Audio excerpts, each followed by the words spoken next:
All right, ladies and gentlemen, welcome back to the channel. We're talking about the Baltimore Ravens in today's video. They're going into the offseason despite having a really fun, exciting year, especially offensively. Lamar Jackson, the MVP, 41 touchdowns, only 4 interceptions. Derrick Henry, just a sliver below 2,000 total rushing yards. It just sucks because they lost in the divisional round to the Buffalo Bills. Sometimes it's just not meant to be. It reminds me very much of my Green Bay Packers with Aaron Rodgers, I would say. I mean, it was a little bit different because Rodgers won one in Green Bay relatively early, but then we just would always lose to like San Francisco, or they would lose to Seattle, and it was always a good team, and there was never like a glaring hole. It was just the game within the game. And when you look at a game like the Buffalo Bills divisional loss, you can't turn the ball over 3 times. You just can't do that against any team in the playoffs. Like, honestly, whether it's Buffalo, Kansas City, the Pittsburgh Steelers, you can't turn the ball over 3 times. So I do think when you zoom out, everything's going to be okay. But I definitely understand extremely underwhelming year for a team that has Super Bowl aspirations every single season.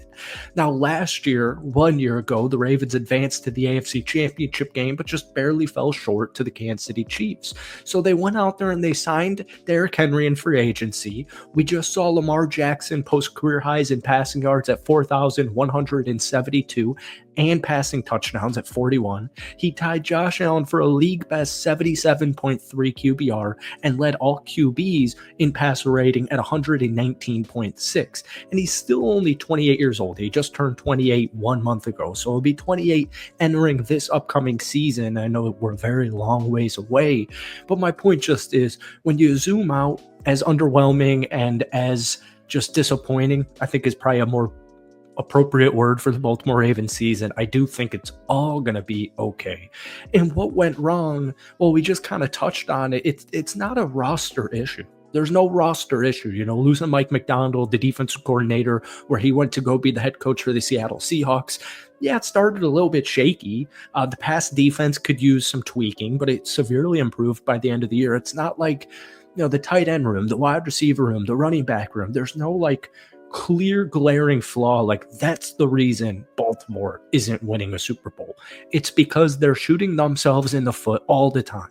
It started in week 1 with Isaiah Likely's toe in the week 1 loss to Kansas City, and it just ended with 3 turnovers and a terrible drop from Mark Andrews right before the end of regulation. So folks, welcome back to the channel. Obviously, we're talking about the Baltimore Ravens in today's video, but before we do, hit that like button, hit that sub button for daily NFL content.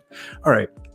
And by the way, this is only like my 4th ever Ravens video. So if you guys want more Ravens content, let me know down below. I love talking about Lamar and this Baltimore Ravens team. So once again, zoom out. They were the 3rd best scoring offense in the NFL, 30.5 points per game. They were the number 1 rushing team in the National Football League, putting up 187.6 rushing yards per game. They were 2nd in touchdowns, right behind the Detroit Lions. They were number 1 in the offense in the NFL in yards per play at 6.8.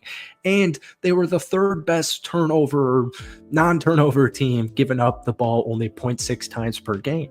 Defensively, very similar statistics. They were the 9th best scoring defense, giving up only 21.2 points per game. They were the 2nd worst pass defense team. We'll talk about that a little bit later on. But they were also the number 1 ranked rushing team in the NFL, giving up only 80.1 points per game. They were 2nd in sacks at 54, but they only averaged 1 turnover, or 1 takeaway, I should say, per game, which was 20th in the National Football League. So the question is, what do you do now? Well, you just run it back with minor tweaks. A little kind of similar to last season. Like, Baltimore didn't really make any crazy moves last offseason. It was just headlined from the Derrick Henry move. I don't think they're going to make a Derrick Henry move, but it's going to be more relatively quiet because, once again, this is a championship caliber roster. So the best news for the Ravens thus far, a couple of weeks into the offseason, is they're returning their entire coaching staff. It marks the first time that they're bringing both play callers since the 2021 season, where they retained Greg Roman and Wink. All right. Bringing back Todd Monken is absolutely huge, especially for Lamar Jackson, who's about to win another MVP trophy. The offense made history to finish first in the season in the NFL I'm going to word that differently. The offense made history as the first to finish the season with 3,000 plus rushing and 4,000 plus passing yards. Derrick Henry worked better than anyone could have possibly imagined. He ran for just under 2,000 yards. He broke multiple franchise records. It's looking good.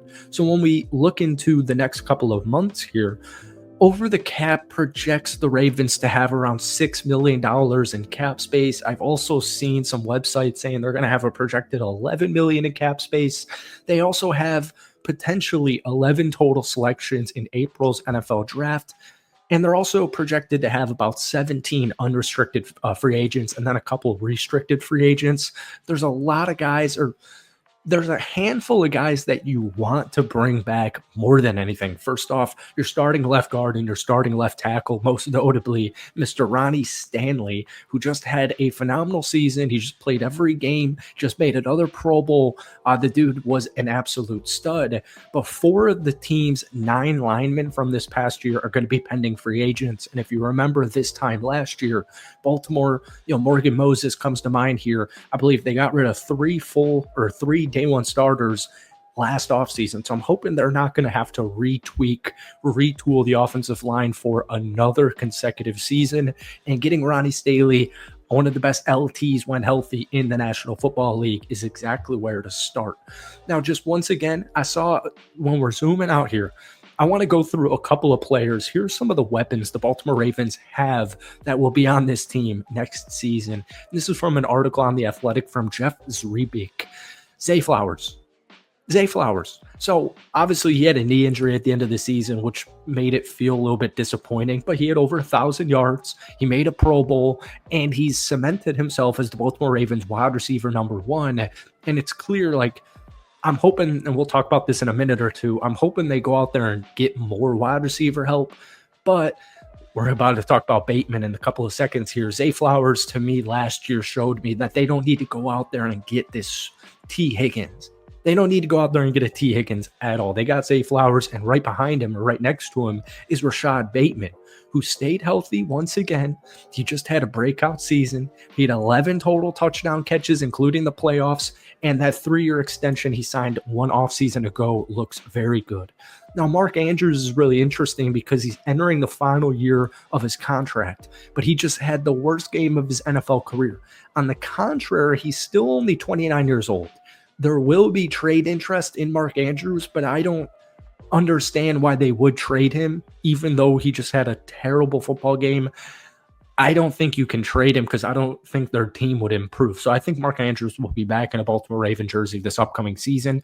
Isaiah Likely, also right next to him at the tight end position, just keeps getting better every single season.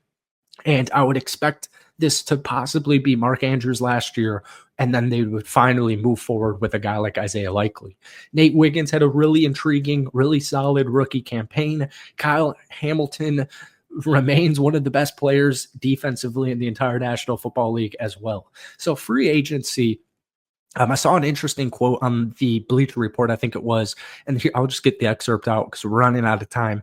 The Ravens may also look to bolster their receiver depth, especially if Wallace and Aguilar both depart. Baltimore made a move for Deontay Johnson at the trade deadline, though he proved not to be a fit and was waived. Don't expect Baltimore to chase big name guys like T. Higgins and Amari Cooper. Complementary pass catchers like Noah Brown and Nick Westbrook-Akine would be much more realistic. And I really liked the Westbrook-Akine. He played for Tennessee last year, his entire NFL career as well. He's only 27 years old. He just had 32 catches, 497 yards, averaging 15.5 yards per catch and 9 total touchdowns. So that's just kind of, in my opinion, somebody that a move Baltimore would make, not headlining, but just moves that they'll definitely appreciate upcoming season. So, folks, that's it for today. Rapid reaction on the Baltimore Ravens offseason and last season. I hope you enjoyed it. Hit that like button, hit that sub button for more, and give me your thoughts on the Baltimore Ravens down below. Peace.